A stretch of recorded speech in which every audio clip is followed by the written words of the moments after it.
Let's have a warm round of applause for Douglas Rushkoff, everyone.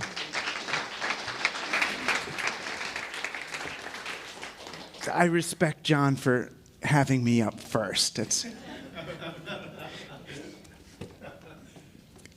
So first, let me say, yay to this effort. Yay, right? It's a good idea, and the intention is profoundly positive. And I have been making this argument since around 1993, when Wired Magazine came in and replaced our Mondo 2000 peer-to-peer cyberdelic cyberpunk humanistic culture with an extractive .com long boom fiasco of human manipulation. And many of us saw this coming. It was the only way this could go once we decided that the purpose of technology was to grow the NASDAQ stock exchange rather than grow human potential. So what I want to do in a spirit of love is challenge some of the underlying assumptions to what we're trying to do here and give us maybe some litmus tests to use throughout the course of the day, just ways of measuring, is this helping or hurting? Is this going to work or not? Those of us who love technology, and I'm one of those people. I was a TV baby. I took things apart. I love technology. Those of us who love technology, especially those of us who have seen technology or digital technology solve wicked type problems, can't help but assume that the way to solve more problems is with more tech, or that the way to solve technology's problems is with more tech. Sometimes the tool that got us into the mess is not the same tool that can get us out of the mess. So I want us just to look at whether we are always assuming, oh, okay, now we're going to program this, we're going to add some code, we're going to hack the hack, and somehow get back to zero or to happiness. The second main thing I want us to look at is whether the technology solutions that we're thinking of are also business plans dependent on exponential growth for their survival. In other words, are we saying, yes, this is a great technology solution, but it will only work if it generates $1 billion of revenue in the first 18 months? And whether the underlying values of extractive corporate capitalism are expressing themselves necessarily through our technology solutions. So let's start with the kind of the techno-solutionist bias that so many of us, including I, have.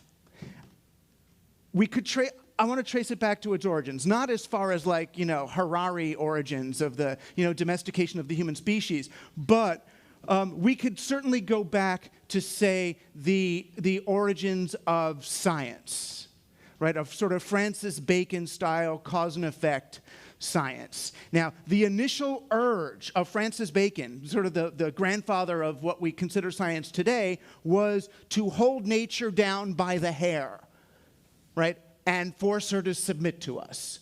So the original metaphor for the scientific method was rape.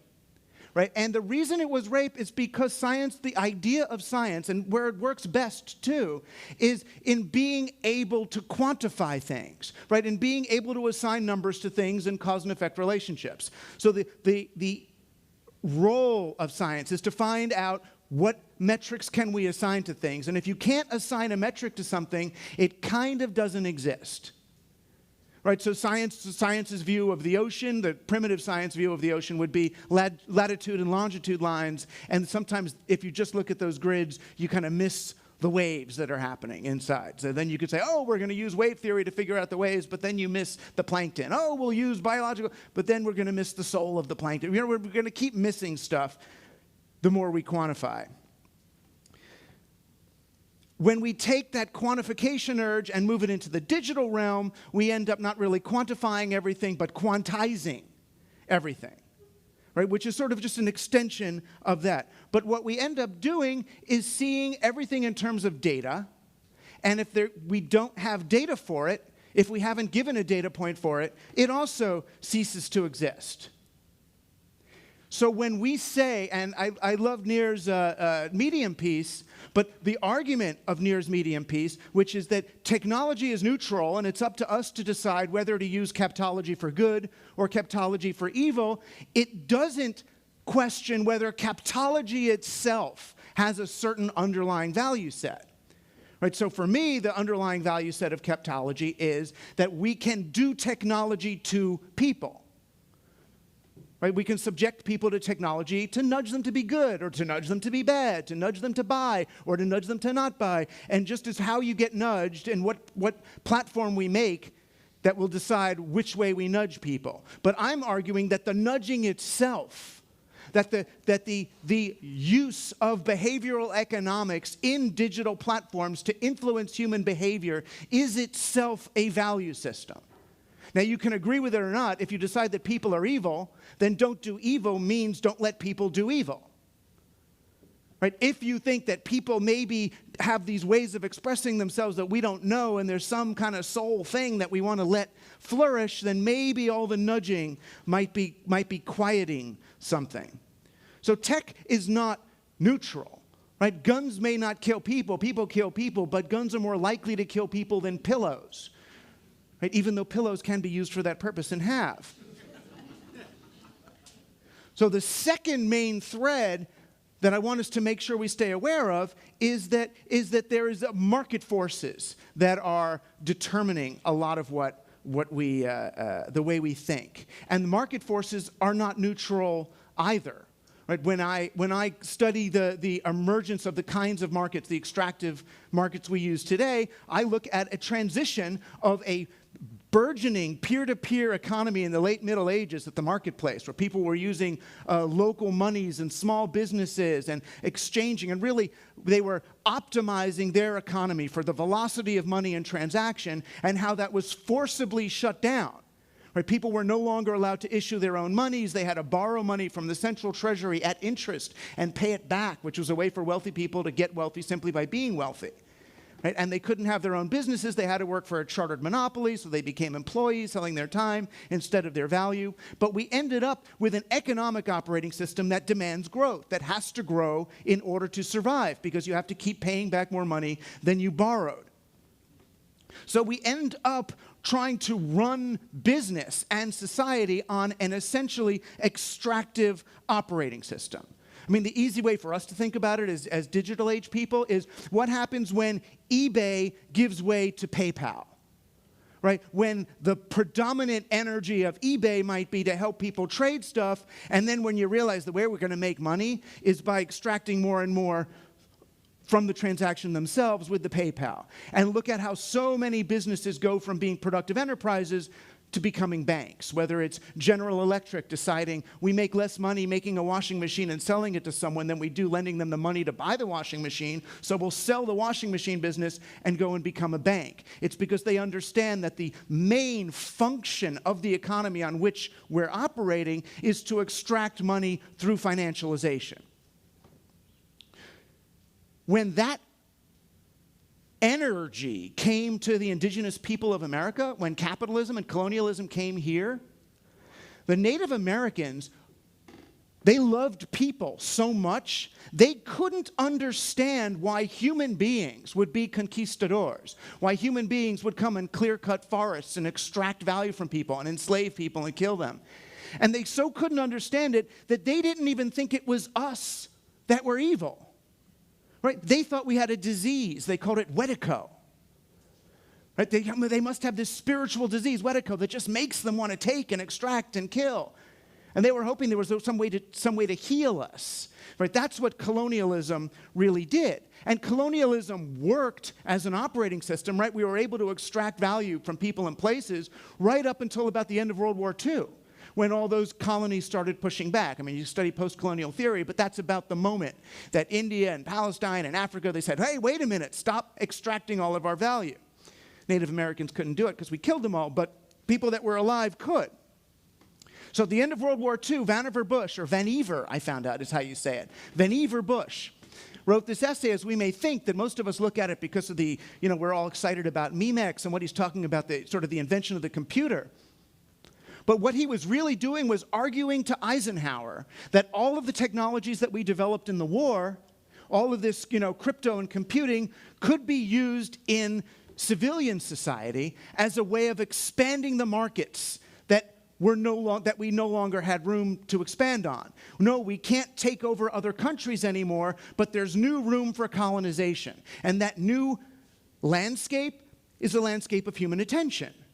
Right? Instead of colonizing brown people in other places, we can colonize ourselves.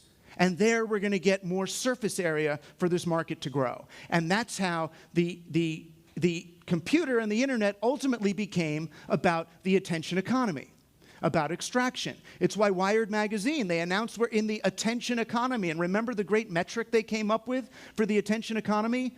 Eyeball hours. Now think about that in terms of humane tech. Eyeball hours. And then what do we try to optimize our websites to do? To be sticky, right? Like flypaper, to get people's eyes stuck so they spend more hours on our tech. We colonized ourselves. So now the majority of the technology landscape has the figure in the ground reversed.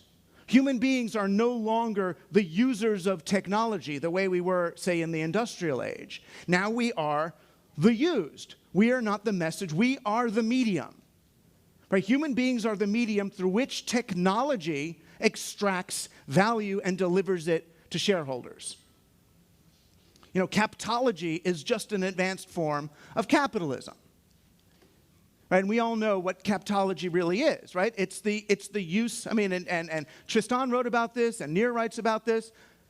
It's taking basically Las Vegas slot machine algorithms and embedding them in people's social media feeds in order to addict them. Or it's the modification of human behavior, right? So we'll reward them for checking their checkbook balance in Quicken, right? It's to do, behavior modification through tech. And then we end up living in a world where our smartphone, you don't play your smartphone plays you, right? Every time you swipe your smartphone, it gets smarter about you and you get dumber about it. And if you want to get smart about it and deconstruct it and see what's going on, you'll find out the algorithms are protected in black boxes. They're proprietary. So you're not allowed to know. You're not allowed to know what it knows about you. You're not allowed to know what it's doing to you, and you're not allowed to know why. Unless you trust Tim Cook. Right? Because he said he won't do anything bad. And you got to pay him a lot for that, too. Or you think about Facebook. What's the underlying, I don't know that this was Mark's fault, right? Because, he didn't finish school, right? So what was he going to do, Look at who he transferred parental authority onto, Peter Thiel or something. What did you expect, right? So what is the underlying function of Facebook, right? It's to take a person's data, the data they leave behind, to put them in a statistical bucket, and then know with like 80% accuracy what they're going to do, and then make sure they go do it. Right? So if they know with 80% accuracy that I'm going to go on a diet in the next couple of months, my news feed's going to end up filled with, hey, Doug, you're looking kind of fat, or look at the way a fat cell moves through your bloodstream. Now, are they doing that to get me to buy a particular anti-fat product? No. They're doing that to get the 80% accuracy of their algorithm up to 90% or up to 95%. The way you do that is with capitology and behavioral finance and manipulation and putting things in my newsfeed to get the 20% of people who are going to do something else, who are going to do a novel, human, strange, unpredictable behavior, and get that 20% down to 10% or 5%, because you want your population to be predictable, because the more predictable they are, the more you can speculate on them. And the function of the internet is not to make people unpredictable, it's to get them to be more predictable so that the stock market knows where to put their money. Or you look at it as I do now, that what we're really trying to do is auto-tune human beings. To listen to auto-tuned music, imagine what that would do to James Brown. Right, James Brown reaching up to the note or coming down in over the note. right? That's called soul. Right? We don't want soul. We want to quantize soul out of the picture. That soul, we know what digital systems consider that soul? They consider that noise. Where I consider that the signal. You know, Ariana may not do it, but we'll never know, right? She may be perfect. But perfect would be so boring, right? It's that reaching. That's where you find the real signal. But you know how we make artificial intelligences look more human? How we make them look more real? We add randomness to it. Isn't that an interesting value system? The way to make a computer more human is make it more random. It's like the phrase junk DNA. Oh, we don't know what it is, so it must be nothing. You know, that's the fossil record. That's the history. That's all our failed experiments. That's stuff you're going to need once there's radioactive waste everywhere. I mean, that's the stuff you're going to need to retrieve. That's your soul. That's your past. That's your memory. And then it ends up becoming a feedback loop the more we use these technologies. When you engage with someone over Skype, right, you cannot establish rapport. You can't see if their pupils are getting larger or smaller as they take you in or disagree with you. You can't sync up your breathing with them. The 800,000 years of painfully evolved social mechanisms for establishing rapport, for having your mirror neurons flash and the oxytocin go through your blood and you bond with the other person, those are not activated in digital spaces. And when you have a conversation with someone on Skype and they say, oh, yes, I agree with you, I agree, that's a great idea, but your mirror neurons never flashed, the oxytocin never went through your blood, you end the call, and your brain says they agreed with me, but your body says, I don't know. I didn't get that thing I get when someone really does agree with me. And then do you on an organismic level, do you say, oh, that's because of Skype is a low, a low resolution medium? No, your body doesn't know from mediums. Your body just says, I don't trust that person. Something was wrong. Right? And then the interesting thing about that is when you don't trust, when you don't get it, you don't get that oxytocin hit, that actually addicts you to the technology. You come back to it again and again and again. What makes us addicted to the technology is not the way it works. It's when it doesn't work. It doesn't quite fill it, so you come back for it. But what you're really doing is engaging in a feedback loop of distrust, where you start to see other people as the problem and technology as the solution. Where don't be evil really becomes don't be human. And meanwhile, this same quantified, extractive understanding of human beings informs our entire economic operating system. You know, so how do you both do good and make $1 billion? I don't know that it's possible. You know, when I see, and I'm glad they're there, but when I see like the names like Airbnb signing on to Humane Tech, I'm like, dudes, it's too late. It's too late. It's like the structure, you are structurally incapacitated from doing human good. Sorry. You know, and I always hear, you know, someone comes up with some idea of like, well, what if I did my company like this? It's like, well, that won't scale. Or how are you going to feed all those employees? How are you going to give your shareholder value? You're not. You're not. When growth is the underlying operating system, it dictates the kinds of solutions we try to come up with. And I'm arguing that we can't both serve that and serve humans at the same time. Right? Money is using technology the same way that technology is using humans. But money, it's interesting. Technology actually ate finance too. Right? Once they went digital, they ended up, it kind of backfired, right? The New York Stock Exchange in, 2013, it was purchased by its own derivatives exchange. Do you understand what that means? Right, the stock market, which was already an abstraction of the market, which was an abstraction of the gift economy, was now consumed by its own abstraction. And it's like the Wall Street stock market guys, they're like the good guys now, right? Saying, well, wait a minute, these models don't really work. They're not connected to the real economy. I love it. When I would see the Smith-Barney guy as my hero, right? right? But the situation we're in is that money is still looking for more human activities to turn into markets. That's what capitalism does. You see there's some village in Africa where people are singing to each other. Oh, there's an opportunity. We can get them to buy music instead of sing for each other. Right? Oh, look at those friends giving each other advice. Oh, no, that's a market. They could be life coaches. Oh, look, kids are involved in imaginative play. Let's get them in Fortnite instead. Right? And then finally, what's the new market? Tech addiction. Tech stupidity. So now we have a new market in wellness apps. We're going to market people's wellness back to them. The wellness that we took away. Wellness is an intrinsic right of being human. It's not something you need to purchase or nudge yourself into. Right? And it feeds off our well-meaning but techno-solutionist mechanomorphism, to use my friend Luke's favorite phrase. Mechanomorphism is like, you remember anthropomorphism? It's where you put rabbit ears on your Mac Classic.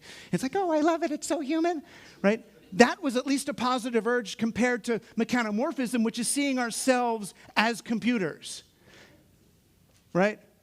I can't process that, right? I'm going to try to multitask. I'm going to move that from, RAM into my hard drive.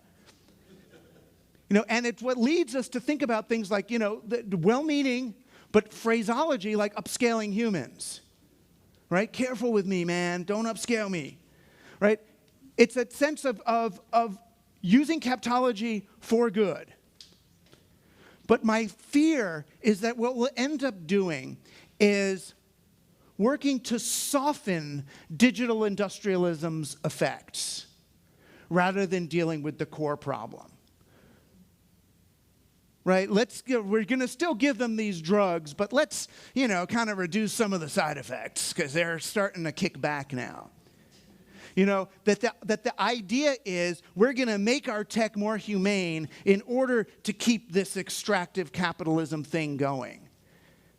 And even if Humane Technology Center doesn't mean that, I'm sure you don't, I get scared that the corporate sponsors coming in do mean that.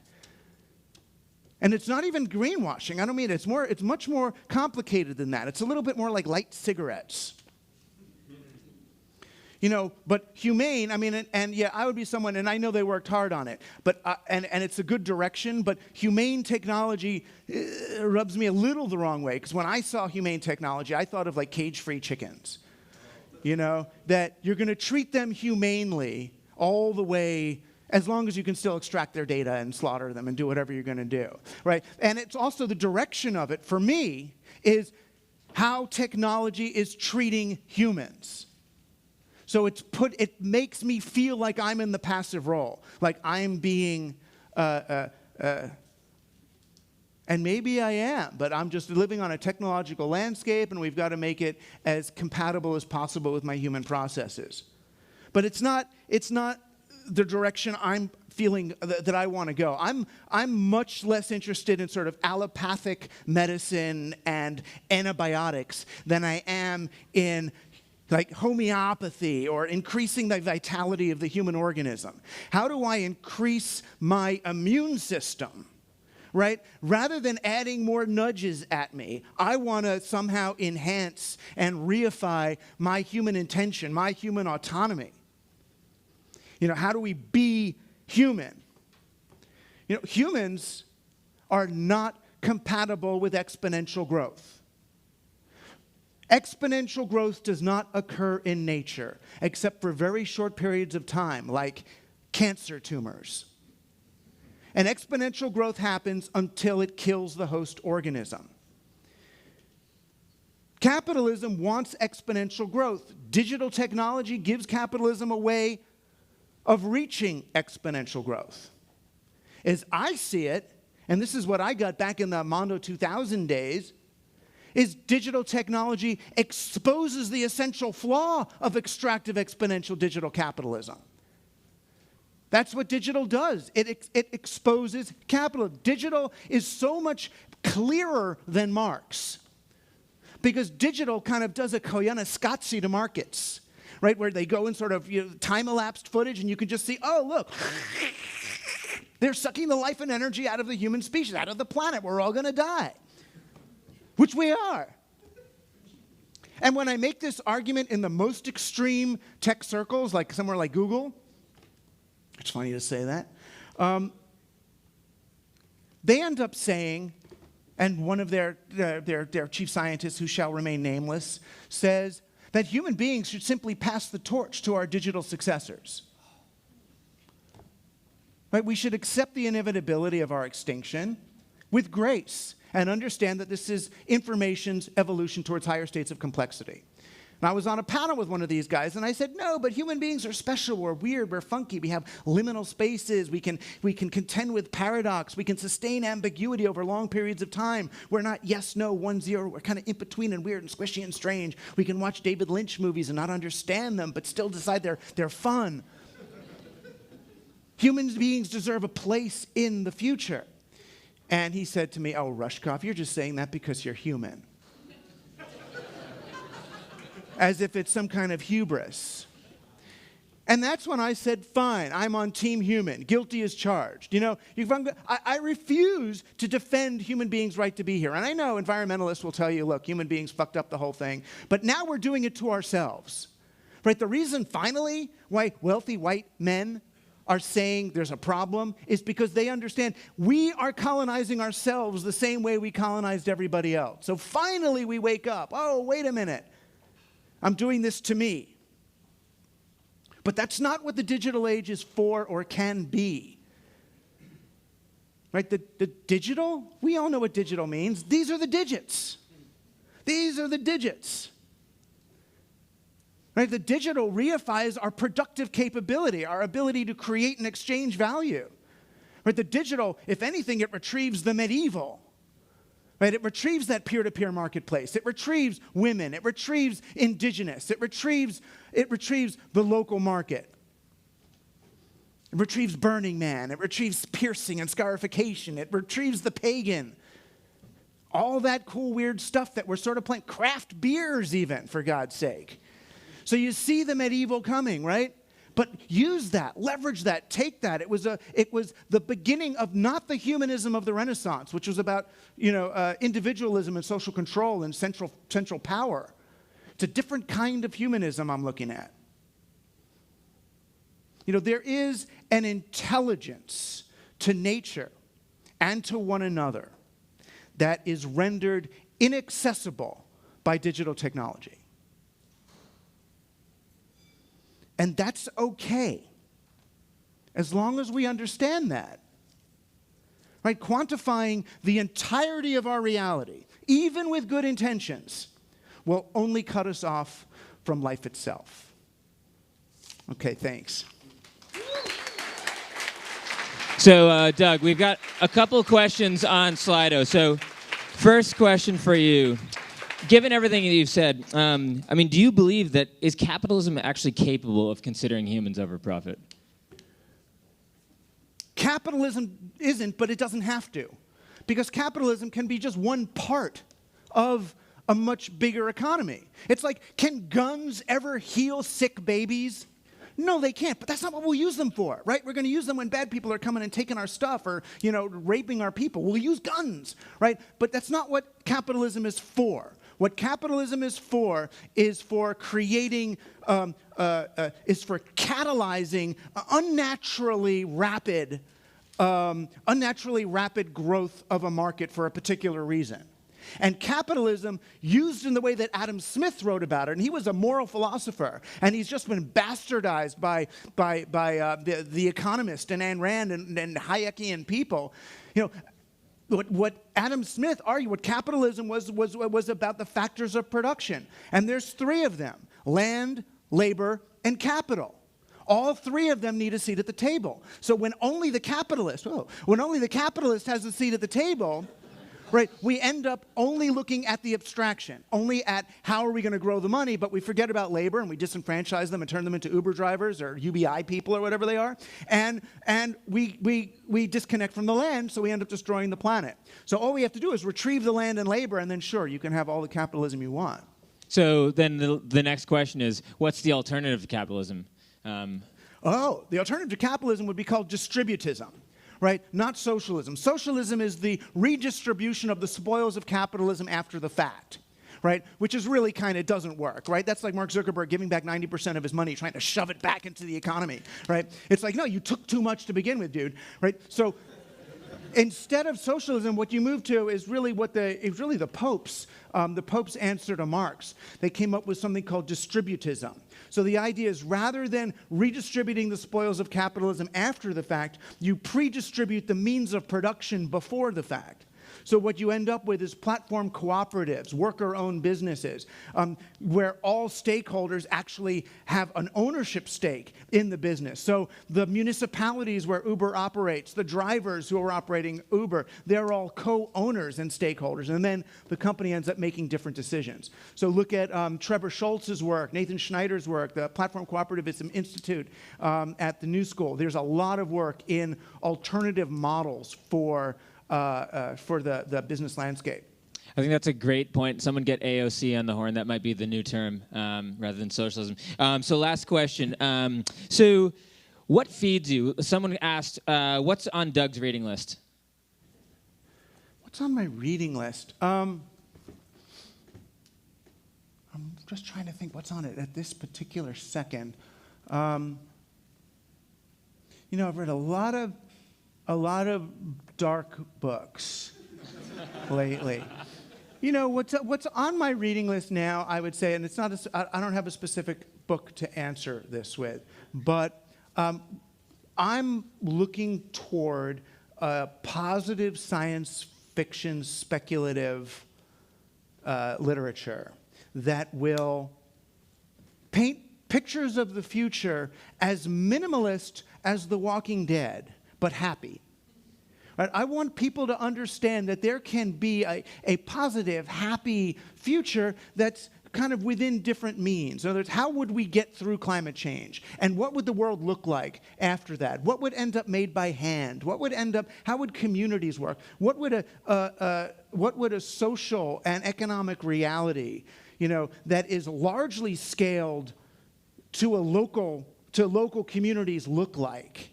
And how can we make that seem so happy and so positive that people aren't experiencing it as self-denial? Oh, what, I'm not going to get to fly on my private plane anymore. No, it's not that. So that flying on the private plane doesn't look like the goal anymore, right? But making a candle with your friend looks like the goal. And and that kind, I know that's science fiction, right? But if that could be the sort of the positive aspirational future, then I think we'll look at solving problems, in different ways.